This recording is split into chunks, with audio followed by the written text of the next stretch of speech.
And we're back with Carrie Lightfoot, NRA certified instructor and founder of the Well-Armed Woman. And before we went to break, I mentioned I wanted to ask you about how much of a role do you think the inherent kind of fear for their children women have that kind of dissuades some women from wanting to own a firearm? I think it does. I mean, I think the lack of knowledge, and the fear, the inherent fear, really does keep many women from exploring the option of owning a firearm for their protection and for the whole family. Yeah. And you can break through that. It really is a matter of them really understanding what responsible gun ownership is and how you live that out. Because most of what they see is irresponsible, right? Or the misuse, the criminal use. And so that's all they know. So it's so important for all of us to always be modeling what a responsible, intelligent, gun-owning person is like, and that there are many tools and many ways to live a very safe life with our firearms and our children. Absolutely. I think to some degree, I think a lot of it has to do with the hyper focus on the tragic events that do happen.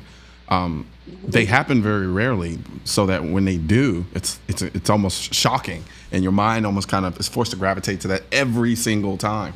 But what I think a lot of people fail to realize is all the times and all of the people in the country that own firearms with children in the home and nothing has ever happened, it'd be odd to see that on the news every day. Well, Sam and Jesse live at home with their 3 kids and nothing has happened to them in the last 3 years. We can't report on news about that, but we can report when something bad does happen.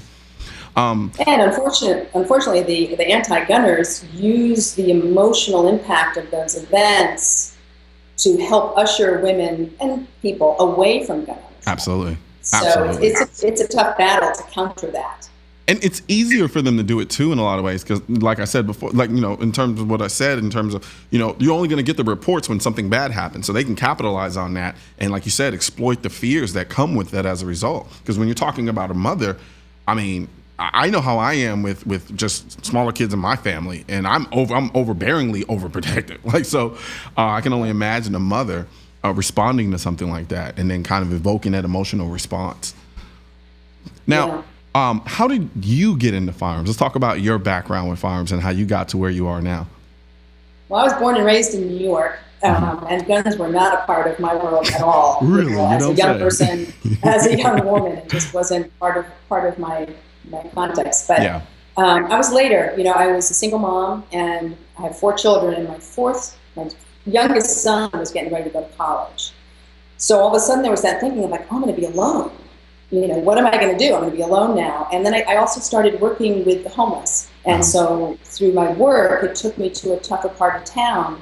And so there was a lot of anxiety and concern about my safety in that situation. And so those 2 things started me thinking. And when my children were young, there were no guns in the house, and I was the mom that didn't even let my boys play with squirt guns. Gotcha. Guns were bad, and in my own ignorance, I didn't know. All I knew was that guns were bad because I didn't know anything else. And it wasn't even that there was something wrong with you. I think it's just, like you said, if you don't know, you don't know. And so you just kind of go off the knowledge you do have. But go ahead, I didn't mean to cut you off.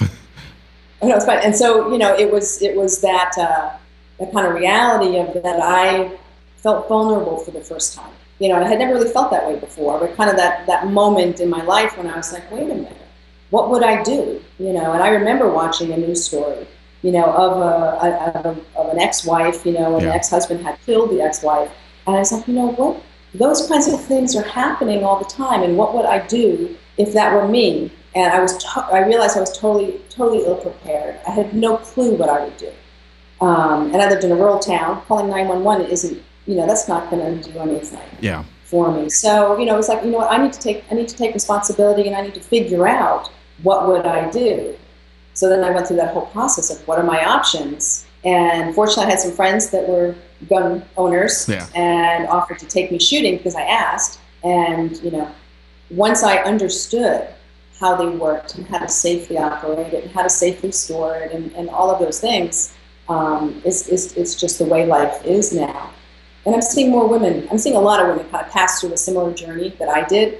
So I can kind of relate to them and kind of watch them move through their journey. And it's transformational. It really transforms a woman's life. And I can Yeah. speak on that perspective because I am one, and I see tens of thousands of women kind of transform through this organization. And it's pretty remarkable. That's awesome. Now, generally speaking, how do most women tend to come across your organization? What tends to be the catalyst that you've seen that's been relatively consistent in terms of getting women to, start taking part of your journey, taking part of the war on women? Right. I think the majority of the motivation is self-protection. And that's really that's where we fit in the whole gun world is helping women become their own self-protectors. So they're already motivated, and it really is kind of grassroots. It's one woman to another. I mean, women, we were talking about the differences of women before, and one of the big differences is that women really live their lives out in relationship with one another, in community with one another. I mean, we do things together. We make life decisions with other people. We talk it out, we talk it through. So there's this kind of natural networking that happens. And one thing I can tell you is that no matter where you are, whether you're in a business, traveling, wherever you are, if you as a woman bring up firearms and that you own a gun or that you're going to go shooting, any woman that is within earshot is going to kind of say, what? You own a gun? I think all women are concerned about their self-protection. Yeah. I just don't think that there's a woman in this country that doesn't walk out of a store at night, that doesn't walk through an apartment alleyway or whatever, that does not feel that burden of fear. And they think about it, they're worried about it. And when we start opening and shining the light on what an option is to help protect ourselves, they're really interested and eager. So it's just that kind of word of mouth. I think the interest is already peaked because of their own concern. And then once they get either in touch with us through the website, which speaks to them as a woman through content, or through other women and friends, they're like, oh, these ladies are cool. Yeah. This is interesting. So. Yeah. I think one of the disservices that I think a lot of the anti-gun media push out there and is this kind of vilification of the enlightenment of one's own vulnerability. So you pointed it out in terms of your journey getting to where you are now, how as a single mother, you started to realize, okay, I am a lot more vulnerable than I realized. And I think the anti-gun side of it, instead of saying, okay, so now what do you do to empower yourself? They tell you, or they almost kind of shame you from the standpoint of saying, oh, well, it's just fear mongering. Oh, you're doing it to overcompensate. And you don't need these things. You're incapable. And I'm like, when did it become bad to accept your reality and then try to fix it or try to improve be self-reliant? it? Exactly.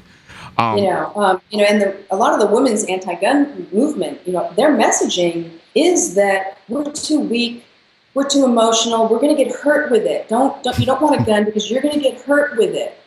And that infuriates me, and I really stand up against that, because for women that profess to be, empowering and for women's rights and women's equality, to then say, yeah, but you're not really capable to handle a firearm. Yeah. I mean, it's infuriating. It insults the millions of women gun owners, everywhere. It's a bogus argument. It's a backwards argument.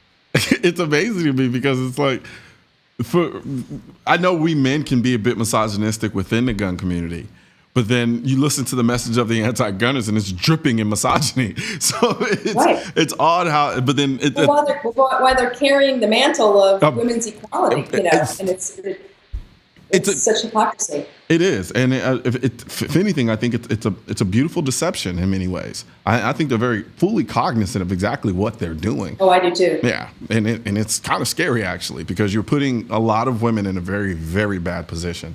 I can remember the days of my mother. Now that I do what I do, and I think back to the times, because my mother, she was a single parent mother as well.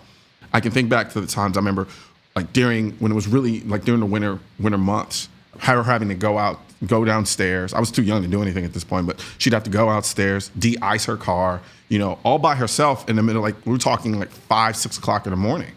And we didn't live in a good neighborhood, and this was something she had to do all the time by herself. She'd have to come pick me up from daycare at 12 o'clock at night, and then we'd have to come home. And now I think back to all the things that she did that put her in a very vulnerable position. And now I think I'm like, wow, thank God, we were, nothing bad ever happened, but there are scores of women out there who things do happen to all the time. Right.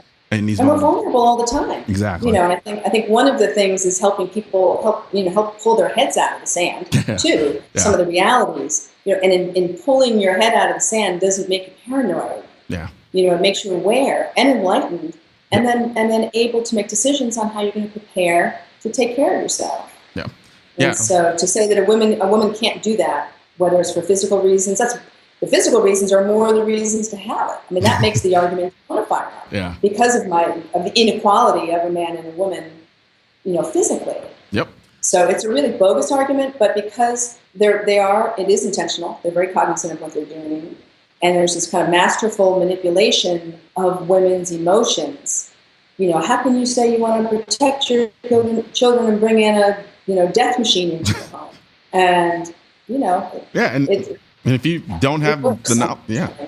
And I'm glad that there are programs like the Well-Armed Women that are out there to help kind of institute that knowledge for a lot of women who don't have it, because you can fall for it incredibly easily if you don't have a basis of knowledge to pull from and say, well, no, what I actually know to be the case, that doesn't fall in line with the rhetoric that you're telling me. So yeah, no. So I truly appreciate you and everything you're doing. Oh, thank you. I think our members are the best ambassadors out there. I mean, there's 11,000 of them out there who are modeling and speaking up and educating other women. So it's really cool. Absolutely. Well, thank you very much for joining me, Carrie. It has been an absolute pleasure, and I hope you join us again soon. All right. Thank you. You too. You have a good one. All right. Bye-bye. We're going to take another little quick break, and when we come back, Erica Haas from BearingArms.com joins us.